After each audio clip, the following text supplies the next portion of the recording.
Chapter 24, Minnie. I'm at the kitchen sink waiting for Miss Celia to come home. The rag I've been pulling on is in shreds. That crazy woman woke up this morning, squoze into the tightest pink sweater she has, which is saying something, and hollered, "I'm going to Elizabeth Leafolt's, right now, while I've got the nerve, Minnie." Then she drove off in her Bel Air convertible with her skirt hanging out the door. I was just jittery until the phone rang. Abeline was hiccuping, she was so upset. Not only did Miss Celia tell the ladies that Minnie Jackson is working for her, she informed them that Miss Leafold was the one who recommended me. And that was all the story Abeline heard.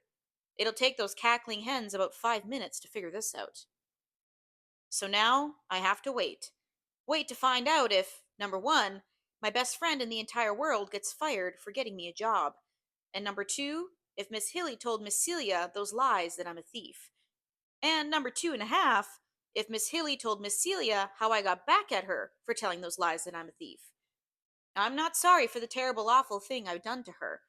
But now that Miss Hilly put her own maid in jail to rot, I wonder what that lady's going to do to me. It's not until 10 after 4, an hour past my time to leave, that I see Miss Celia's car pull in. She jiggles up the walk like she's got something to say. I hitch up my hose. "Minnie, it's so late," she yells. "What happened with Miss Leafold?" I'm not even trying to be coy. I want to know. "Go, please. Johnny's coming home any minute." She's pushing me to the washroom where I keep my things. "We'll talk tomorrow," she says. But for once, I don't want to go home. I want to hear what Miss Hilly said about me. Hearing your maid's a thief is like hearing your kid's teacher is a twiddler. You don't give him the benefit of the doubt. You just get the hell rid of him. But Miss Celia won't tell me anything. She's shooing me out so she can keep up her charade. So twisted it's like a kudzu. Mr. Johnny knows about me. Miss Celia knows Mr. Johnny knows about me. But Mr. Johnny doesn't know that Miss Celia knows he knows. And because of that ridiculousness, I have to leave at 4:10 and worry about Miss Hilly for the entire night. The next morning before work, Abeline calls my house. "I called poor Fanny early this morning because I know you've been stewing about it all night." Poor Fanny's Miss Hilly's new maid. Ought to call her Fool Fanny for working there. "She heard Miss Leafold and Miss Hilly done decided you made the whole recommendation thing up so Miss Celia would give you the job." Phew, I let out a sigh. "Glad you ain't gonna get in trouble," I say. Still, now Miss Hilly's calling me a liar and a thief. "Don't you worry about me," Abeline says. "You just keep Miss Hilly from talking to your boss lady." When I get to work, Miss Celia's rushing out to go buy a dress for the benefit next month. She says she wants to be the first person in the store. It's not like the old days when she was pregnant. Now she can't wait to get out the door. I stomp out the backyard and wipe down the lawn chairs. The birds all twitter up in a huff when they see me coming, making the camellia bush rattle. Last spring, Miss Celia was always nagging at me to take those flowers home. But I know camellias. You bring a bunch inside, thinking about how it's so fresh that it looks like it's moving. And as soon as you go down for a sniff, you see you've brought in an army full of spider mites into the house. I hear a stick break and then another behind the bushes. I prickle inside and hold still. We're out in the middle of nowhere and nobody would hear us call for miles. I listen, but I don't hear anything else. I tell myself it's just the old dregs of waiting for Mr. Johnny. Or maybe I'm paranoid because I worked with Miss Skeeter last night on the book. I'm always jittery after talking to her. Finally, I go back to cleaning pool chairs, picking up Miss Celia's movie magazines and tissues the slob leaves out there. The phone rings inside. I'm not supposed to answer the phone, what with Miss Celia trying to keep up the big fat lie with Mr. Johnny. But she's not here, and it might be Abeline with more news. I go inside, lock the door behind me. "Miss Celia residence." Lord, I hope it's not Miss Celia calling. "This is Hilly Holbrook speaking. Who is this?" My blood whooshes down from my hair to my feet. I'm an empty, bloodless shell for about 5 seconds. I lower my voice, make it a deep like a stranger's. "This is Dorina, Miss Celia's help." Dorina? Why did I use my sister's name? "Dorina, I thought Minnie Jackson was Miss Foot's maid." "She quit." "Is that right? Let me speak to Mrs. Foot." "She out of town, down at the coast, for My mind's pedaling 1,000 miles an hour, trying to come up with details. Well, when is she coming back? Long time. Well, when she gets back, you tell her I called. Billy Holbrook, Emerson 36840. Yes, ma'am, I'll tell her. In about 100 years. I hold on to the counter edge and wait for my heart to stop hammering. It's not that Miss Hilly can't find me. I mean, she could just look up Minnie Jackson on Tick Road in the phone book and get my address. And it's not like I couldn't tell Miss Celia what happened. Tell her I'm not a thief. Maybe she'd believe me after all. But it's the terrible awful that ruins it all. 4 hours later, Miss Celia walks in with 5 big boxes stacked on top of each other. I help her tote them back to the bedroom, and then I stand very still outside her door to hear if she'll call up the society ladies, like she does every day. Sure enough, I hear her pick up the phone, but she just hangs it back up again. The fool's listening for the dial tone again, in case someone tries to call. Even though it's the third week of October, the summer beats on with the rhythm of a clothes dryer. The grass in Miss Celia's yard is still a full-blown green. The orange dahlias are still smiling drunk up at the sun. And every night, the damn mosquitoes come out for their blood hunt. My sweat pads went up 3 cents a box, and my electric fan is broke dead on my kitchen floor. On this October morning, 3 days after Miss Hilly called, I walk into work half an hour early. I've got Sugar seeing the kids to school. The coffee grinds go in the fancy percolator, the water goes in the pot. I lean my bottom against the counter. Quiet. It's what I've been waiting for all night long. The Frigidaire picks up a hum where it left off. I put my hand on it to feel its vibration. You're awful early, Minnie. I open the refrigerator and bury my head inside. Morning, I say from the crisper. All I can think is, not yet. I fiddle with some artichokes, the cold spines prickling my hand.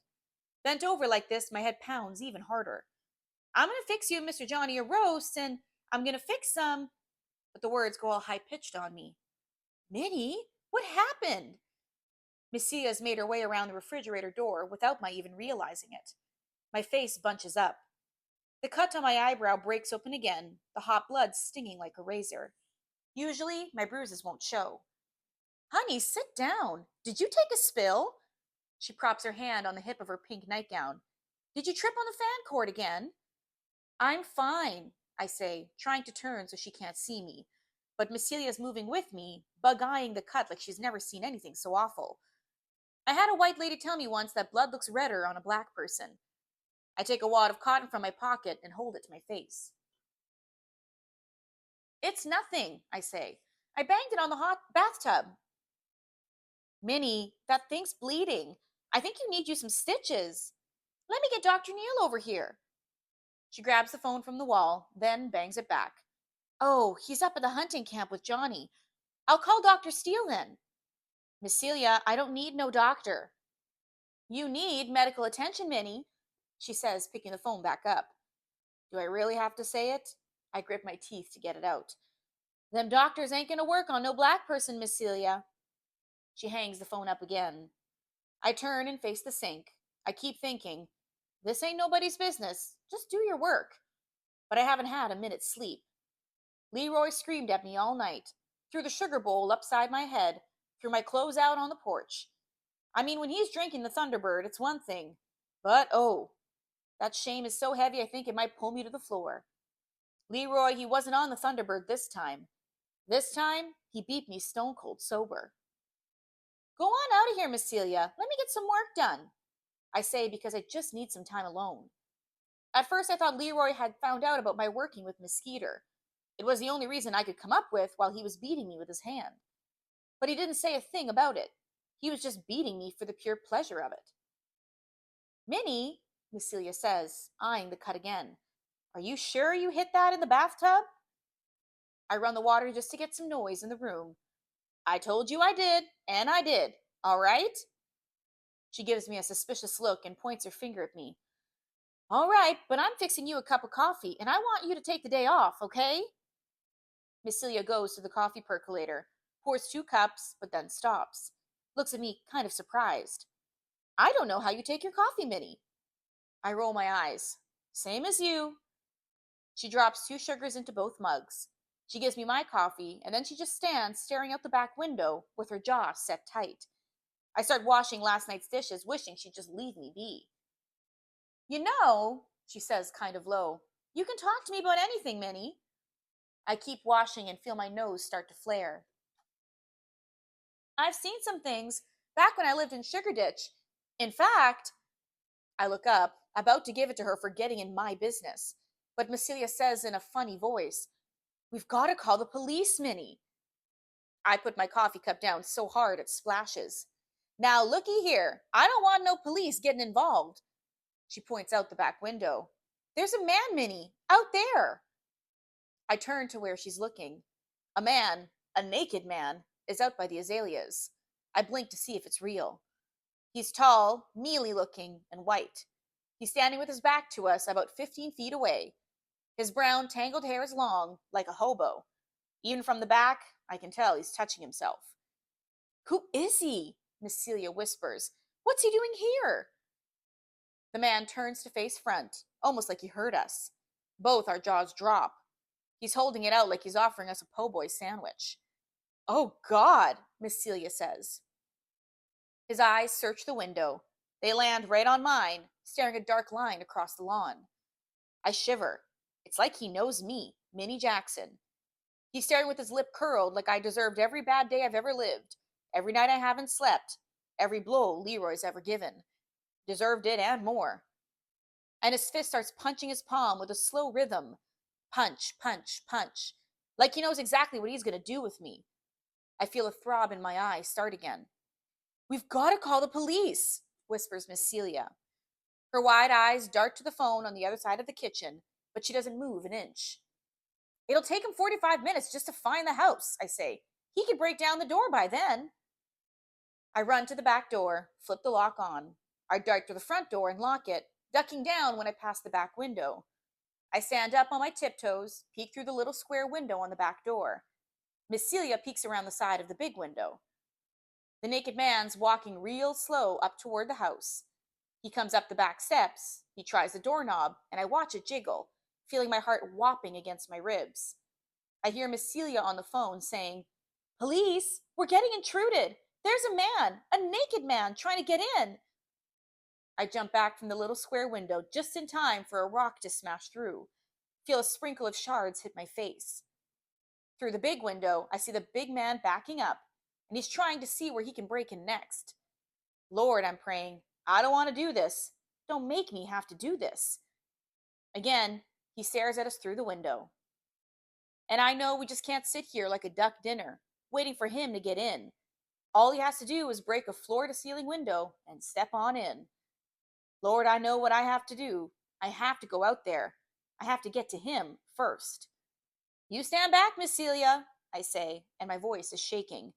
I go get Mr. Johnny's hunting knife, still in the sheath, from the bear. But the blade's so short, he'll have to be awful close for me to cut him. So I get the broom, too. I look out, and he's in the middle of the yard, looking up at the house, figuring things out. I open the back door and slip out. Across the yard, the man smiles at me, showing a mouth with about 2 teeth. He stops punching and goes back to stroking himself, smoothly, evenly now. Lock the door, I hiss behind me. Keep it locked. I hear the click. I tuck the knife in the belt of my uniform and make sure it's tight, and I grip the broom with both hands. You get on out of here, you fool, I yell, but the man doesn't move. I take a few steps closer, and then so does he, and I hear myself praying, Lord, protect me from this naked white man. I got a knife, I holler. I take some more steps, and he does too. When I get 7 or 8 feet from him, I'm panting. We both stare. Why, you're a fat one, he calls in a strange, high voice, and gives himself a long stroke. I take a deep breath, and then I rush forward and swing with the broom. Whoosh! I've missed him by inches, and he dances away. I lunge again, and the man runs towards the house. He heads straight for the back door, where Miss Celia's face is in the window. Can't catch me! You're too fat to run! He makes it to the steps, and I panic that he's going to try and bust down the door. But then he flips around, and he runs along the side yard, holding that gigantic, flopping po' boy in his hand. You get on out of here! I scream after him, feeling a sharp pain, knowing my cut's ripping wider. I rush him hard from the bushes to the pool, heaving and panting. He slows at the edge of the water, and I get close and land a good swing on his rear. Thwack. The stick snaps and the brush end flies off. Didn't hurt. He jiggles his hand between his legs, hitching up to his knees. Would you like a little pecker pie? Come on, get you some pecker pie. I dive around him back to the middle of the yard, but the man's too tall and too fast, and I'm getting slower. My swings are flying wild, and soon I'm hardly even jogging. I stop, lean over, breathing hard, the short, broken off broom in my hand. I look down, and the knife, it's gone. As soon as I look back up, wham! I stagger. The ringing comes harsh and loud, making me totter. I cover my ear, but the ringing gets louder. He's punched me on the same side as the cut. He comes closer, and I close my eyes, knowing what's about to happen to me, knowing I've got to move away, but I can't. Where is the knife? Does he have the knife? The ringing's like a nightmare. You get on out of here before I kill you, I hear, like it's a tin can. My hearing's half gone, and I open my eyes. There's Miss Celia in her pink satin nightgown. She's got a fire poker in her hand, heavy and sharp. White lady want a taste of pecker pie, too? He flops his penis around at her, and she steps closer to the man, slow like a cat. I take a deep breath while the man jumps left, then right, laughing and chomping his toothless gums. But Miss Celia just stands still. After a few seconds, he frowns, looks disappointed that Miss Celia isn't doing anything. She is not swinging or frowning or hollering. He looks over at me. What about you? Too tired to... Crack. The man's jaw goes sideways and blood bursts out of his mouth. He wobbles around, turns, and Miss Celia whacks the other side of his face too, like she just wanted to even him up. The man stumbles forward, looking nowhere in particular. Then he falls face flat. Lordy, you got him, I say, but in the back of my head, there's this voice asking me, real calm, like we're just having tea out here. Is this really happening? Is a white woman really beating up a white man to save me? Or did he shake my brain pan loose and I'm over here dead on the ground? I try to focus my eyes. Miss Celia, she's got a snarl on her lips. She raises her rod and ka-wham across the back of his knees. This ain't happening, I decide. This is just too damn strange. Ka-wham, she hits him again across his shoulders, making an sound every time. I said you got him now, Miss Celia, I say, but evidently Miss Celia doesn't think so. Even with my ears ringing, it sounds like chicken bones cracking. I stand up straighter, make myself focus my eyes before this turns into a homicide. He down, Miss Celia, I say. Fact, I struggle to catch the poker. He might be dead. I finally catch it, and she lets go, and the poker flies into the yard. Miss Celia steps back from him, spits in the grass. Blood is spattered across her pink satin nightgown, the fabric stuck to her legs. He ain't dead, Miss Celia says. Well, he close, I say. Did he hit you hard, Minnie? She asks, but she's staring down at him. Did he hurt you bad? I can feel blood running down my temple, but I know it's from the sugar bowl cut that's split open again. Not as bad as you hurt him, I say. The man groans and we both jump back. I grab the poker and the broom handle from the grass. I don't give her either one. He rolls halfway over. His face is bloody on both sides. His eyes are swelling shut. His jaw's been knocked off its hinge, and somehow he still brings himself to his feet. And then he starts to walk away, a pathetic, wobbly thing. He doesn't even look back at us. We just stand there and watch him hobble through the prickly boxwood bushes and disappear into the trees. He ain't gonna get far, I say, and I keep my grip on that poker. You whooped him pretty good. You think? She says. I give her a look, like Joe Louis with a tire iron. She brushes a clump of blonde hair out of her face, looks at me like it kills her that I got hit. Suddenly I realize I ought to thank her, but truly, I've got no words to draw from. This is a brand new invention we've come up with. All I can say is, you looked mighty sure of yourself. I used to be a good fighter. She looks out along the boxwoods, wipes off sweat with her palm. If you'd have known me 10 years ago... She's got no goo on her face. Her hair's not sprayed. Her nightgown's like an old prairie dress. She takes a deep breath through her nose, and I see it. I see the white trash girl she was 10 years ago. She was strong. She didn't take no shit from nobody. Miss Celia turns and I follow her back to the house. I see the knife in the rose bush and I snatch it up. Lord, if that man had gotten a hold of this, we'd be dead. In the guest bathroom, I clean the cut, cover it with a white bandage. The headache is bad. When I come out, I hear Miss Celia on the phone talking with the Madison County Police. I wash my hands and wonder how an awful day could turn even worse. It seems like at some point you just run out of awful. I try to get my mind on real life again. Maybe I'll save my sister Octavia's tonight, show Leroy that I'm not going to put up with it anymore. I go in the kitchen and put the beans on to simmer. Who am I fooling? I already know I'll end up at home tonight. I hear Miss Celia hang up with the police, and then I hear her perform her usual pitiful check to make sure the line is free. That afternoon, I do a terrible thing. I drive past Abeline walking home from the bus stop. Abeline waves, and I pretend I don't even see my own best friend on the side of the road in her bright white uniform. When I get to my house, I fix an ice pack for my eye.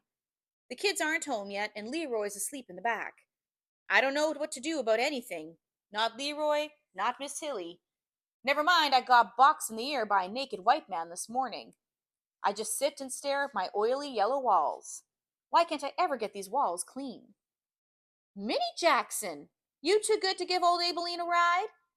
I sigh and turn my sore head so she can see. Oh, she says. I look back at the wall. Abeline, I say and hear myself sigh, you ain't gonna believe my day. Come on over, I'll make you some coffee. Before I walk out, I peel that glaring bandage off and slip it in my pocket with my ice pack. On some folks around here, a cut up eye wouldn't even get a comment. But I've got good kids, a car with tires, and a refrigerator freezer. I'm proud of my family, and the shame of the eye is worse than the pain. I follow Abeline through the side yards and backyards, avoiding the traffic and the looks. I'm glad she knows me so well. In her little kitchen, Abeline puts the coffee pot on for me, the tea kettle for herself. So what are you going to do about it? Abeline asks, and I know she means the eye. We don't talk about me leaving Leroy.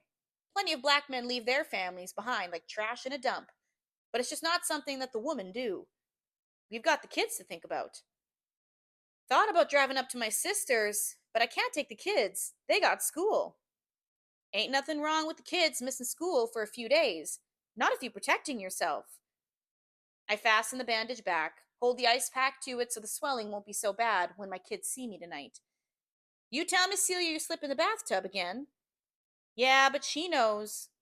Why? What'd she say? Abeline asks. It's what she did. And I tell Abeline all about how Miss Celia beat the naked man with the fire poker this morning. Feels like 10 years ago. That man had been black, he'd be dead in the ground. Police would have had all points alert for 53 states, Abeline says. All of her girly high heel ways, and she just about killed him, I say.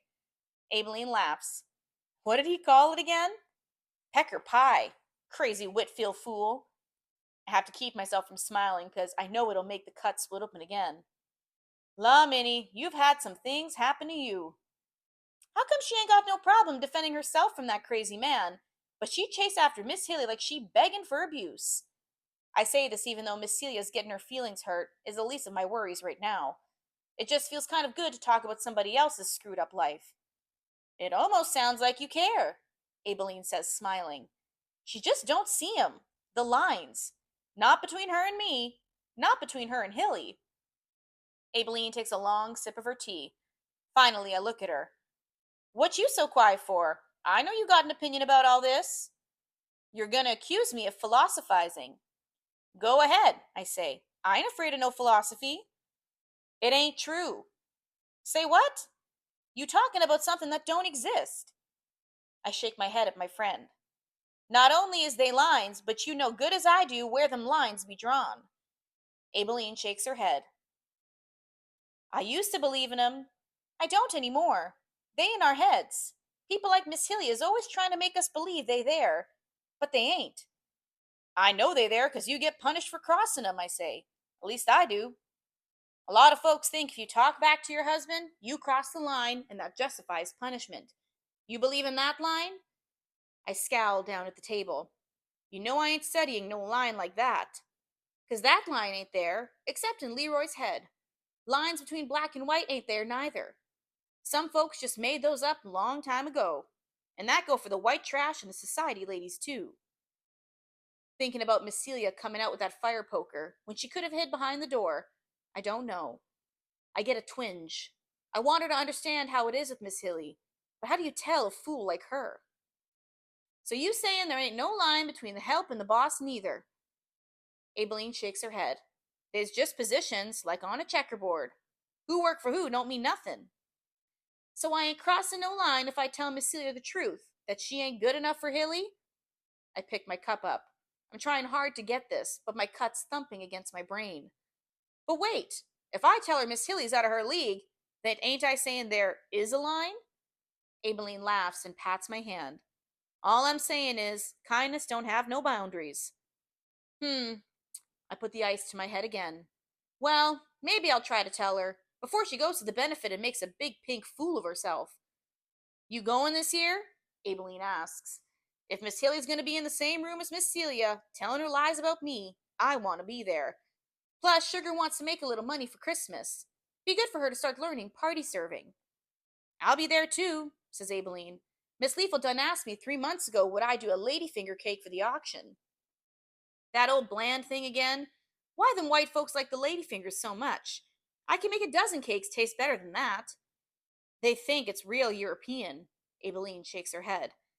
I feel bad for Miss Skeeter. I know she don't want to go, but Miss Silly tell her if she don't, she lose her officer job.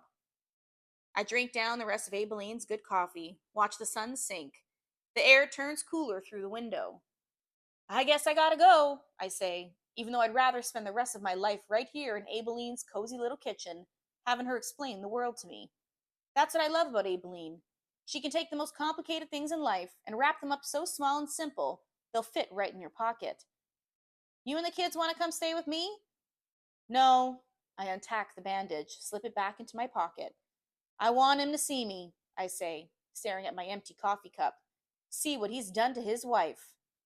You call me on the phone if he gets rough. You hear me? I don't need no phone. You'll hear him screaming for mercy all the way over here.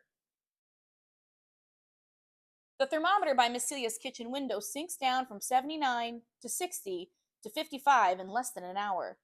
At last, a cold front's moving in, bringing cool air from Canada or Chicago or somewhere. I'm picking the lady peas for stones, thinking about how we're breathing the same air those Chicago people breathed 2 days ago. Wondering if, for no good reason, I started thinking about Sears and Roebuck or Shake and Bake. Would it be because some Illinoisan had that thought 2 days ago? It gets my mind off all my troubles for about 5 seconds. It took me a few days, but I finally came up with a plan.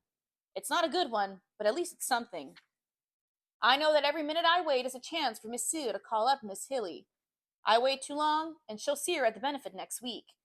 It makes me sick thinking about Miss Celia running up to those girls like they're best friends. The look on her made-up face when she hears about me. This morning I saw the list by Miss Celia's bed of what else she needs to do for the benefit. Get fingernails done, get tuxedo martinized and pressed, and then call Hilly Holbrook. Minnie, does this new hair color look cheap? I just look at her. Tomorrow I'm marching down to Fannie Mae's and getting it recolored. She's sitting at the kitchen table and holds up a handful of sample strips, splayed out like playing cards. What do you think? Butterbatch or Marilyn Monroe? Why don't you like your own natural color? Not that I have any idea what it might be, but it's sure not the brass bell or the sickly white on those cards in her hand. I think the Butterbatch is a little more festive for the holidays and all, don't you? If you want your head to look like a butterball turkey. Miss Celia giggles. She thinks I'm kidding. Oh, and I have to show you this new fingernail polish.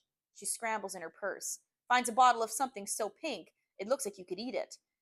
She opens the bottle and starts painting her nails. Please, Miss Celia, don't do that mess on the table. It don't come. Look, isn't this the thing? And I found 2 dresses to match it exactly. She scoots off and comes back holding 2 hot pink gowns, smiling all over them. They're long to the floor, covered in sparkles and sequins, slits up the leg. Both hang by straps thin as chicken wire. They're going to tear her up at that party. Which one do you like better? Asks Miss Celia. I point to the one without the low-cut neckline. Oh, you see now, I would have chosen this other one. Listen to the little rattle it makes when I walk. She swishes the dress from side to side. I think about her rattling around the party in that thing. Whatever the white version of a juke joint hussy is, that's what they'll be calling her. She won't even know what's happening. She'll just hear their hissing. You know, Miss Celia, I speak kind of slow, like it's just now coming to me. Instead of calling them other ladies, maybe you should call up Miss Skeeter Phelan. I heard she real nice. I asked Miss Skeeter this favor a few days ago, to try and be nice to Miss Celia, steer her away from those ladies. Up to now, I'd been telling Miss Skeeter not to dare call Miss Celia back, but now it's the only option I have. I think you and Miss Skeeter would get along just fine, I say, and I crank out a big smile. Oh no! Miss Celia looks at me all wide-eyed, holding up those saloon-looking gowns. Don't you know? The League members can't stand Skeeter Phelan anymore. My hands knuckle into fists. You ever met her? Oh, I heard all about it at Fannie Mae's, setting under the heating hood. They said she's the biggest embarrassment this town's ever seen. Said that she was the one who put all those toilets on Hilly Holbrook's front yard. Remember that picture that showed up in the paper a few months ago? I grind my teeth together to keep my words real in. I said, have you ever met her? Well, no. But if all those girls don't like her, then she must be. Well, she. Her words trail off like it's just hitting her what she's saying. Sickness, disgust, disbelief. It all wraps together in me like a ham roll. To keep myself from finishing the sentence for her, I turn to the sink. I dry my hands to the point of hurting. I knew she was stupid, but I never knew she was a hypocrite. Minnie, Miss Celia says behind me. Ma'am? She keeps her voice quiet, but I hear the shame in it. They didn't even ask me into their house. They made me stand out in the steps like a vacuum salesman. I turn around and her eyes are down to the floor. Why, Minnie? She whispers. What can I say? Your clothes, your hair, your boobies and size nothing sweaters. I remember what Abeline said about the lines and the kindness. I remember what Abeline heard of Miss Leafolt's, of why the League ladies don't like her. It seems like the kindest reason I can think of. Because they know about you getting pregnant that first time, and it makes them mad you getting knocked up and marrying one of they men's. They know about that? And especially since Miss Hilly and Mr. Johnny went steady for so long. She just blinks at me a second. Johnny said he used to date her, but was it really for that long? I shrug like I don't know, but I do. When I started working at Miss Walters 8 years ago, all Miss Hilly talked about was how she and Johnny were going to get married someday. I say, I reckon they broke up right around the time he met you. I'm waiting for it to hit her, that her social life is doomed, that there's no sense in calling the League ladies anymore. But Miss Celia looks like she's doing high math, the way that she's got her brows scrunched up. And then her face starts to clear like she's figured something out. So Hilly, she probably thinks I was fooling around with Johnny while they were still going steady then. Probably. And from what I hear, Miss Hilly's still sweet on him. She never got over him. I'm thinking any normal person would automatically fie on a woman biting for her husband. But I forgot Miss Celia is not a normal person. Well, no wonder she can't stand me, she says, grinning with all she's got. They don't hate me. They hate what they think I did. What? They hate you because they think you're white trash. Well, I'm just going to have to explain it to Hilly and let her know I'm not a boyfriend stealer. In fact, I'll tell Hilly on Friday night when I see her at the benefit. She's smiling like she just discovered the cure for polio, the way she's worked out a plan to win Miss Hilly over. At this point, I am too tired to fight it. On Benefit Friday, I work late cleaning the house, top to bottom. Then I fry up a plate of pork chops. The way I figure it, the shinier the floors, the clearer the window panes, the better my chances are of having a job on Monday. But the smartest thing I can do, if Mr. Johnny's got a say in this, is plant my pork chop in his hand. He's not supposed to be home until 6 tonight, so at 4:30 I wipe the counters one last time, then head to the back where Miss Celia's been getting ready for the past 4 hours. I like to do their bed and bathroom last so it's clean for when Mr. Johnny gets home. Miss Celia, now what is going on in there? I mean, she's got stockings dangling from chairs, pocketbooks on the floor, enough costume jewelry for a whole family of hookers, 45 pairs of high-heel shoes, underthings, overcoats, panties, brassieres, and half a bottle of white wine on the chiffon robe with no coaster under it. I start picking up all of her stupid, silky things and piling them on the chair. The least I can do is run the hoover. What time is it, Minnie? Miss Celia says from the bathroom. Johnny will be home at 6, you know. It ain't even 5 yet, I say, but I've got to go soon. I have to pick up sugar and have to get us to the party by 6:30 to serve. Oh, Minnie, I'm so excited. I hear Miss Celia's dress swishing behind me. What do you think? I turn around. Oh, my Lord. I might as well be serving little Stevie Wonder, as I'm so blinded in that dress. Hot pink and silver sequins glitter from her extra large boobies all the way down to her hot pink toes. Miss Celia, I whisper, tuck yourself in before you lose something. Miss Celia shimmies the dress up. Isn't it gorgeous? Ain't it just the prettiest thing you've ever seen? I feel like I'm a Hollywood movie star. She bats her fake lashed eyes. She is rouged, painted, and plastered with makeup. The butterbatch hairdo is poofed up around her head like an Easter bonnet. One leg peeks out in a high, thigh-bearing slit, and I turn away, so embarrassed I can't look. Everything about her oozes sex, sex, and more sex. Where you get them fingernails? At the beauty box this morning. Oh, Minnie, I'm so nervous I've got butterflies. She takes a heavy swig from her wine glass and kind of teeters a little in her high heels. What have you had to eat today? Nothing. I'm too nervous to eat. What about these earrings? Are they dangly enough? Take that dress off. Let me fix you some biscuits right quick. Oh no, I can't have my stomach poking out. I can't eat anything. I head for the wine bottle on the gazillion-dollar chifforobe, but Miss Celia gets to it before me and dumps the rest into her glass. She hands me the empty and smiles. I pick up her fur coat, and she's got it tossed on the floor. She's getting pretty used to having a maid now. I saw that dress 4 days ago, and I knew it looked hussified.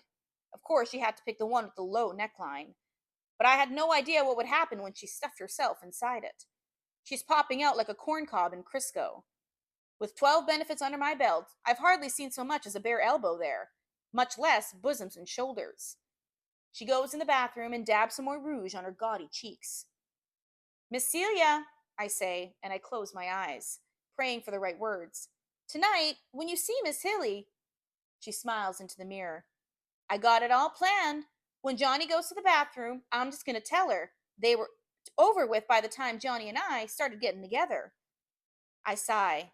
That ain't what I mean. She might say some things about me. Do you want me to tell Hilly you said hi? She says, coming out of the bathroom. Since you worked all those years for her mama. I just stare at her in her hot pink getup, so full of wine she's almost cross-eyed. She burps up a little. There really isn't any use telling her now, not in this state. No, ma'am, don't tell her nothing. I sigh. She gives me a hug. I'll see you tonight. I'm so glad you'll be there and I'll have somebody to talk to. I'll be in the kitchen, Miss Celia. Oh, and I've got to go find that little doohickey pin. She teeters over to the dresser, yanks out all the things that I just put away. Just stay home, fool, is what I want to say to her. But I don't. It's too late. With Miss Hilly at the helm, it is too late for Miss Celia, and Lord knows, it is too late for me.